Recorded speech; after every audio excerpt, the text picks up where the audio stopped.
Museu do Holocausto relembra o sofrimento de vítimas da intolerância. Síndrome da selfie, a mania que tem mexido com a autoestima do brasileiro. Nem só de futebol vive o esporte. O motociclismo também faz sucesso. Agora, no Teju.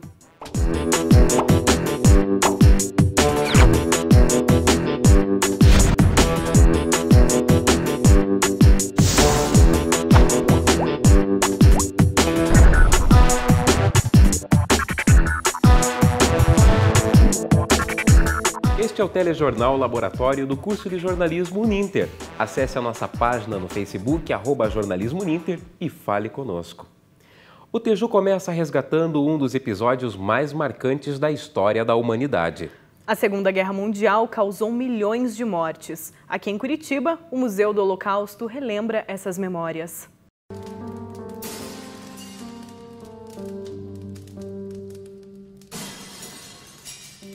Retratos de uma tragédia que abalou uma época.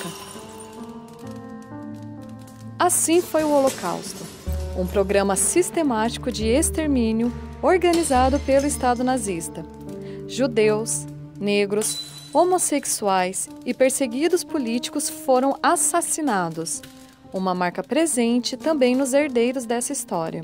Na verdade, o Holocausto para nós era um pouquinho difícil, porque meus pais não falavam sobre esse assunto em casa. Era um tabu, não se comentava. Então, na verdade, a história do Holocausto foi aparecer para nós bem mais tarde, quando nós fomos visitar nossos primos em Israel, nossos primos na França, e aí contaram as atrocidades ocorridas com eles.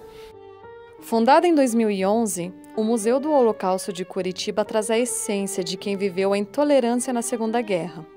Com visitas guiadas, o espaço busca transmitir valores, igualdade e respeito às diversidades, usando o Holocausto como ferramenta para trabalhar o preconceito de hoje. Aqui estão objetos que pertenceram às vítimas do Holocausto. Uma parte da história das mais de 6 milhões de pessoas que sofreram com o maior genocídio do século XX. São documentos, peças de vestuário,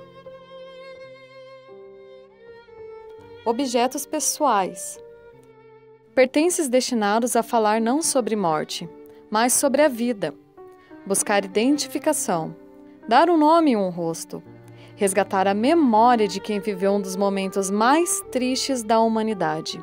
Esse é um espaço que não fala de morte, esse é um espaço que fala de vida, ao ponto de utilizarmos o Holocausto como essa ferramenta, como essa arma de combate contra a intolerância. É só um exemplo extremo, de grandes proporções, mas que nos traz lições urgentes que a gente aprenda e use. Esse é um dos principais objetivos do museu, fazer com que cada um aqui dentro entenda que essas histórias fazem parte da sua própria história e entender o que podemos fazer nas nossas vidas para melhorar o entorno onde a gente vive, tendo como base as lições que o Holocausto nos traz.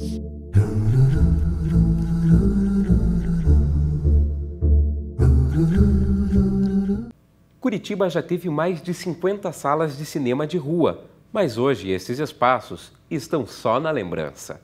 Os cinemas do centro de Curitiba se foram, mas o comércio que se estabeleceu nesses espaços permanece até os dias de hoje. A evolução tecnológica e as mudanças na economia foram alguns fatores que influenciaram o fim dos cinemas de rua. Hoje o espaço é das novas salas de cinema, que estão nos shoppings, modernas, confortáveis e às vezes tem até 3D.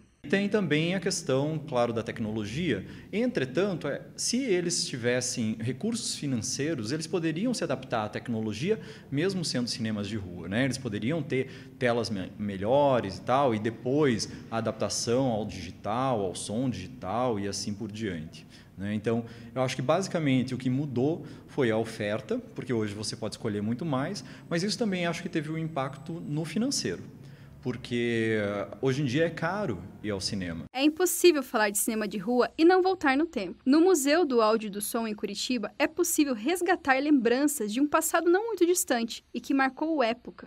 Aliás, tenho uma boa saudade no começo, que eu conheci quando inaugurou ele. Foi aqui que o Cineplaza marcou época e fez história na Grande Curitiba.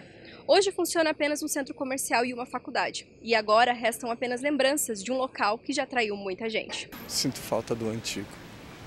Apaixonado pelo Cine Plaza. Cinema hoje ficou restrito só a shoppings. Aqui os cinemas de rua, aqui onde nós estamos, tinha o Cine Ópera, tinha o Cine Palácio, tinha o Cine Lido, sabe? Então, só nessa regiãozinha aqui havia uns 6, 7 cinemas de boa qualidade. A gente ficava olhando na cortina, né? Ficava louco que a cortina abria, né? Certo? Daí o seguinte, a cortina abria, começava o filme, era uma maravilha. Apesar que hoje você vê muito filme tecnológico, antigamente o time era mais tratado a emoção, a razão, né? Hoje é mais todos os efeitos especiais. Então a gente até olha com saudade daquele tempo que você podia sair, levar a namorada ou a esposa, ia ser jantar, depois no cinema. Hoje, vou no shopping. O museu foi o espaço que restou para os cinemas de rua que ficaram na história. E principalmente na lembrança de muita gente. Vários filmes que eu assisti aí que eu tenho, na realidade, uma grande saudade.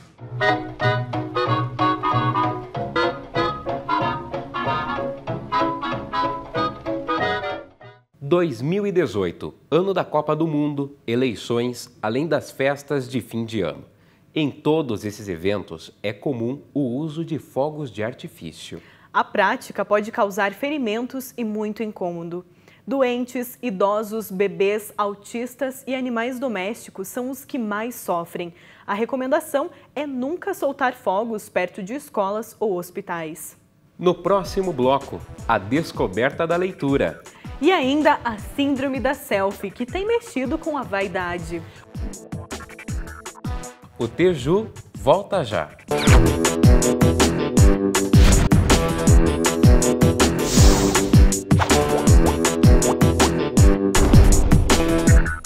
Vem cá, que tal fazer uma graduação ou pós-graduação à distância, diferenciada, sem ter que pagar mais por isso? Então estude na Uninter. São mais de 160 opções de cursos com muita qualidade que cabe aí, ó, no seu bolso. Aqui você tem a liberdade de estudar quando e onde quiser no seu notebook, celular ou em um polo Uninter perto de você. Quer saber? Na Uninter o seu tempo rende e você aprende muito mais. Inscreva-se já em uninter.com. É o maior centro universitário do Brasil.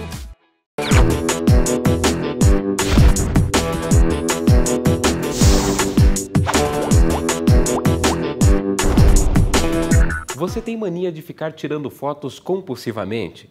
Cuidado, pois a síndrome da selfie está no ar. Confira os detalhes dessa onda que mexe com a autoestima do brasileiro. Diariamente, somos bombardeados com fotos nas redes sociais. O desejo de se enquadrar no universo da melhor selfie, a fim de receber muitos likes, está em alta nos dias de hoje. Marília ama ser fotografada, mas garante que nem sempre foi assim. E aí eu não sabia como ia ser a aceitação das pessoas. Eu gosto muito de mim, mas eu não sabia como seriam as pessoas em relação a isso. Mas um grupo vem provando que qualquer pessoa pode encarar os flashes. O ideal é apenas um tabu. A galera vai e faz o material, tipo, não tem essa, vou selecionar aquela pessoa só porque ela é do estereótipo que eu gosto. Não. Cara, é todo mundo, é de quem você não tem nada a ver com o seu perfil, que você fotografa, é todo mundo, e vai. O grupo, ele foi criado justamente para isso, para poder ajudar fotógrafos e poder promover modelos, ajudar modelos também. Eu consegui fotos melhores, tanto para mim como pessoal, como para o lado profissional. A ditadura da beleza ideal ficou para trás. O grupo Olhar Coletivo tenta mostrar que todos podem trabalhar como modelo. Mas ainda assim, muitas pessoas sofrem com a síndrome da selfie. Tema muito delicado, né? A autoestima hoje, né? Porque a gente teria inúmeros fatores a estar considerando. Um deles é esse bombardeio das mídias de culto ao corpo, padrões assim de autoexigência ao extremo mesmo, de magreza e assim por diante, né? Associado a essa questão justamente das redes sociais, né? Onde a exposição acaba se fazendo necessário muitas vezes, né? Para estar se participando ativamente dessas redes. E eu acho importante estar destacando aqui, antes de tudo, que a base de uma autoestima bem estruturada, ela tem muito pouco correlação com a aparência, com questões financeiras, de raça ou religião. Ela está muito mais voltada para um sentimento que a pessoa carrega a nível emocional mesmo, da capacidade que ela tem de ser amada, da capacidade que ela tem de ser valorizada. E isso, se isso está bem estruturado, né, a autoestima vai ser saudável, vai ser sadia, vai ser funcional. Tirar fotos é bastante comum. Mas e os livros ficam onde? Descobrir o prazer da leitura e incorporar esse hábito no dia a dia pode trazer muitos benefícios. Livros longos, livros curtos, de conto, poesia ou romance. Livros técnicos ou de literatura. Ler envolve sempre um aprendizado. É o que pensam pessoas que leem muito e sobre todos os assuntos. E é bom porque daí você desenvolve o teu cérebro, né? Ele agiliza mais. Você absorve mais rápido tudo. E você acaba utilizando essa agilidade no teu dia a dia. Né? Porque em tudo que você vai fazer, você acaba utilizando essa agilidade. Mas nem todos têm o hábito da leitura. No Brasil, são lidos em torno de 5 livros por habitante ao longo de um ano. Para melhorar essa média, cada um precisa descobrir o encanto da leitura. Esse diálogo com o livro é uma coisa muito pessoal. Quer dizer, a pessoa tem que sentir ali alguma coisa que a transforma, ou que a desperta para alguma coisa, etc. Né? Então isso é importante. A ótica pessoal. Agora, a pessoa precisa ser, de alguma maneira, ela ser despertada para isso. Né? Quer dizer, ela precisa ser alertada, senão ela lê, talvez, um texto do Machado de Assis como se quem lê uma bula de remédio. Quer dizer, ela não vê muita diferença entre uma coisa e outra, compreende? Então, ela tem que ser alertada para perceber, olha, esse sujeito aqui, Machado de Assis, ele escreveu uns negócios que são muito importantes, por isso, aquilo. Pronto, aí deixa ela ler. Mas ela tem que ter um certo norte para a leitura. Né? Informação não é tudo. É preciso também criar o hábito de consumir livros. Incorporar a leitura na vida significa dar uma oportunidade para si mesmo. E diante da rotina agitada, muitos não incluem essa atividade no dia a dia. Incorporar a leitura na vida, me parece que é você dar uma oportunidade para você. Quer dizer, você dá uma oportunidade para si mesmo, assim, e você não sabe muito bem como isso vai ser importante na sua vida. Só que se você não der oportunidade para os livros, se você não parar durante o dia nessa confusão que é a vida, né? Se deixar o teu celular de lado, o teu WhatsApp, esses grupos, essas coisas lá todas que te cercam, e der, por exemplo, conceder meia hora para a leitura, você nunca vai descobrir o que a leitura pode fazer por você. Né? Porque você sempre vai achar que a leitura é chata, que a leitura não serve para nada. Então, assim, você precisa, de alguma maneira, descobrir a leitura. A partir do momento que você descobrir a leitura, você vai saber e você vai colocar a leitura dentro da sua vida da maneira que você achar melhor. E isso é fundamental. E isso leva muito a quê? É uma coisa que é importantíssima para o ser humano, que é a liberdade de você fazer a escolha certa. Né? A leitura traz vários benefícios. Melhora o vocabulário, aumenta o conhecimento e é fonte de lazer. Às vezes, é um livro em específico que muda a forma como a pessoa encara a leitura. Então, meu irmão, quando eu fiz 13 anos, me deu um livro do Mark Twain, As Aventuras de Tom Sawyer, que é um livro sensacional, um romance de aventura de dois jovens tal, que saem pelo mundo correndo e tal. E aquilo me encantou. Aí, a partir daí, eu sei que eu comecei a procurar coisas para ler. No próximo bloco, o time centenário do litoral paranaense. E ainda, a volta do quentão para espantar o frio. É já, no Teju.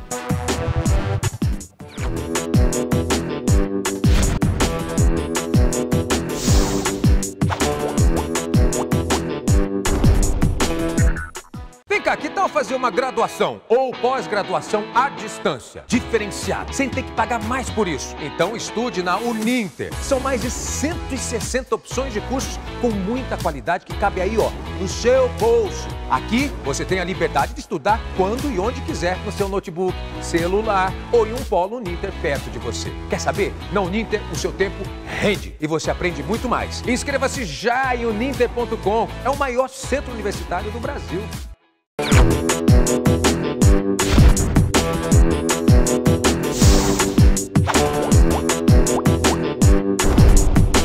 Dizem que o sonho de todo garoto é ser jogador de futebol, mas o motociclismo mostra que não é bem assim. Adrenalina, velocidade, emoção, aventura, paixão sobre duas rodas. Você deve ter pensado em motocross, mas a resposta certa é motociclismo. Na verdade, a gente tem algumas modalidades com várias categorias, né? A gente tem o enduro de regularidade, que é um traçado de 200 km em média em trilhas, no mato, né? A gente tem o motocross, que é o carro-chefe do motociclismo, que é onde a pista tem obstáculos, saltos, né? Costelas, curvas de alta, curva de baixa, o terreno é bem gradeado. E também daí o velocross, que é uma pista praticamente de motocross, só que não tem salto, ela é mais velocidade na terra. E temos o Endurofin, que é um misto de motocross com velocross, enfim, todas as modalidades, e a categoria de moto velocidade, que é no asfalto. Não é só de futebol que vive o Brasil. Muito pelo contrário, alguns esportes como motociclismo têm ganhado cada vez mais força no país. A quantidade de troféus na Federação Paranaense de Motociclismo mostra a potência que esse esporte tem no estado. Quando você vai numa corrida de kart, alguma coisa, você pergunta para alguma criança, provavelmente ele vai responder, eu quero ser piloto de Fórmula 1, então já é o objetivo. E normalmente no motocross, os pilotos, eu quero ser campeão brasileiro. Então acho que agora está mudando um pouco isso. Os meninos estão pensando, eu quero ser campeão mundial, eu quero ser campeão americano, que é um dos maiores campeonatos de motocross que a gente tem. Então acho que essa é a grande diferença. O motociclismo está conquistando a garotada. Na classe TR50 de velocross, por exemplo, crianças de 4 anos já podem competir. Mesmo com o coração na mão, a família dos pequenos pilotos dá o maior apoio. O coração fica 1000 por hora, a gente fica tensa, nervosa, torcendo, né, para que tudo dê certo. E acompanhando sempre, né? Eu acho que o interessante desse esporte é que a família toda fica reunida, né? E cria uma disciplina na criança. O meu irmão corria, minha irmã corria, daí eu comecei a gostar do esporte. Meu irmão, ele me incentiva bastante por causa do esporte, daí eu faço isso.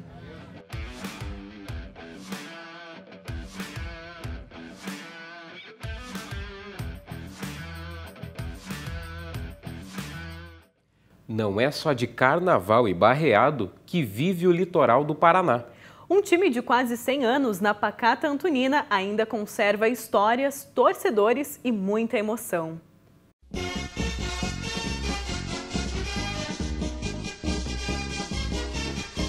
Antonina, tão bela à beira-mar, cidade de turismo, das flores, dos grandes carnavais e de muito futebol.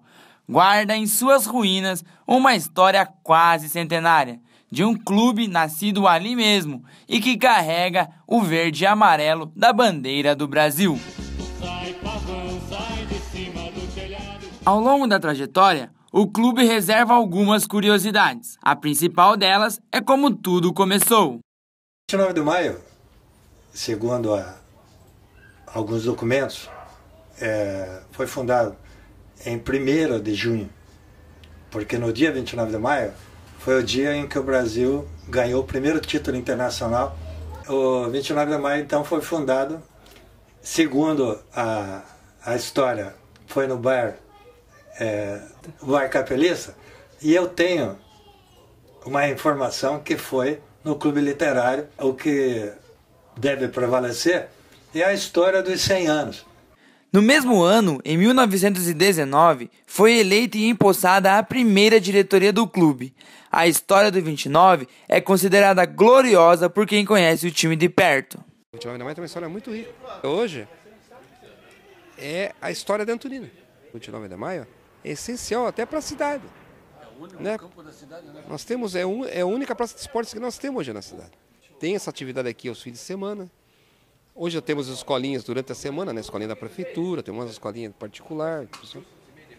Isso aqui movimenta muito a cidade aos finais de semana. De lá para cá foram várias modificações em emblemas, camisas, ícones e símbolos. A bandeira continua com as cores iniciais e o hino é o mesmo. Eu sempre estive intrigado com essa questão do verde e amarelo, porque nem no estatuto fala que é verde e amarelo. A própria seleção brasileira era toda branca e fitas azuis.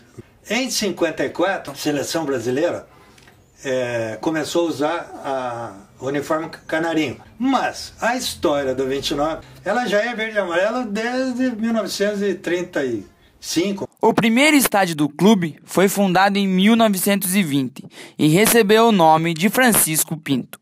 Mas o campo ainda continua suportando grandes jogos e de diferentes categorias.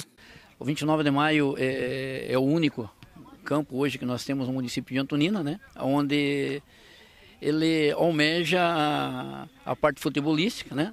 Hoje nós temos escolinhas aqui da categoria municipal do município, nós temos uma equipe amadora treinando aqui já, né? E os jogos que estão vendo aqui nos finais de semana, nós temos de manhã o Master, que é o 35, né?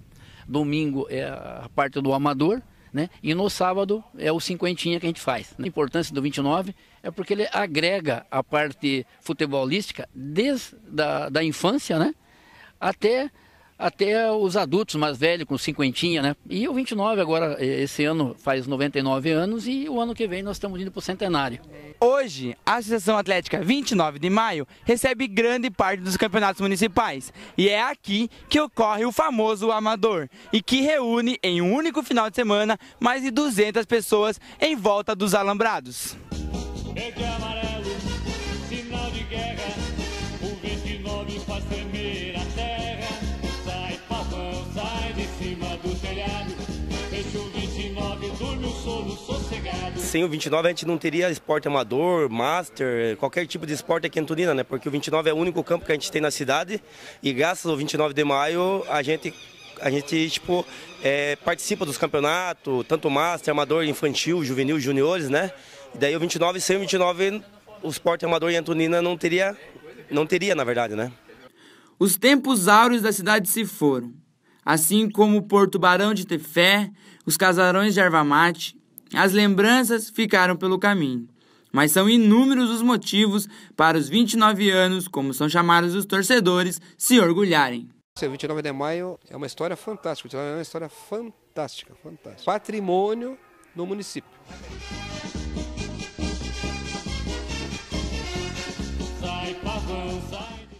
Com a chegada da estação mais fria do ano, pratos quentes geralmente são a opção do curitibano.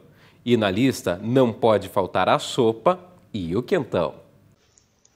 O inverno pode até ser incômodo para alguns. Ficar em casa, embaixo das cobertas, tudo isso é muito bom. Mas há aqueles que preferem sair e procuram locais aconchegantes e um bom ambiente para degustação. Um chopinho e uma boa conversa, né? E uma coisa que me faça feliz. Porque eu acho que o que a gente tem que ser? Tem que ser feliz, né? No trabalho, na família e nos lugares que a gente frequenta na noite, né? Então associar tudo isso é o mais importante. Esse bar, que fica pertinho do centro, todos os anos aproveita esse friozinho para trazer boas opções aos seus clientes. O bar já existe 8 anos, né? Então desses 8 anos, agora acho que uns 6 anos pra cá, nós começamos a fazer o quentão todo no inverno. Então é bem procurado. Algo que tipo, saiu, faz um garrafão, onde saiu 3 garrafão numa noite. Só de quentão, que é de caneca que nós atendemos. Então é bem procurado. Curitiba é a cidade mais fria do Brasil. Se em outros lugares o inverno já faz as pessoas procurarem maneiras alternativas para se aquecer, aqui o desafio é ainda maior. Mas os curitibanos têm a gastronomia como uma grande aliada. Eu vou montar um buffet de sopa, que é algo que o pessoal procura no inverno. Então, perto de semana que vem, nós estamos elaborando um buffet de sopa para a gente pôr. E nós estamos para fazer também a sopa de pinhão. Por ser daqui o pinhão nosso, né? Então algo que também estamos interessados em criar a sopa de pinhão. E colocar a partir também nesse buffet ter a sopa de pinhão. As comidas mais procuradas do inverno, com toda certeza, são aquelas que aquecem os curitibanos. E com esse clima gelado, as opções são cada vez mais atrativas. Nossa equipe foi pesquisar quais tipos de comidas e bebidas são a sensação do inverno e que não pode ser uma boa pedida no verão. Alguma coisa diferente procura, que é o chocolate quente, o choconhaque, que isso eu tenho fixo no cardápio, quente, vinho, o quentão, alguma coisa que sai mais quente. Então daí para o gelado e sai o quente. De comida, às vezes um prato, uma porção um pouco mais quente, sei lá, um escondidinho, às vezes, sei lá, sopa. Minha esposa gosta muito de sopa. Pratos e bebidas quentes, uma série de variedade para degustação. E chegamos ao final do Tejo. Confira mais produções do curso de jornalismo em mediação.com. Até a próxima. Tchau!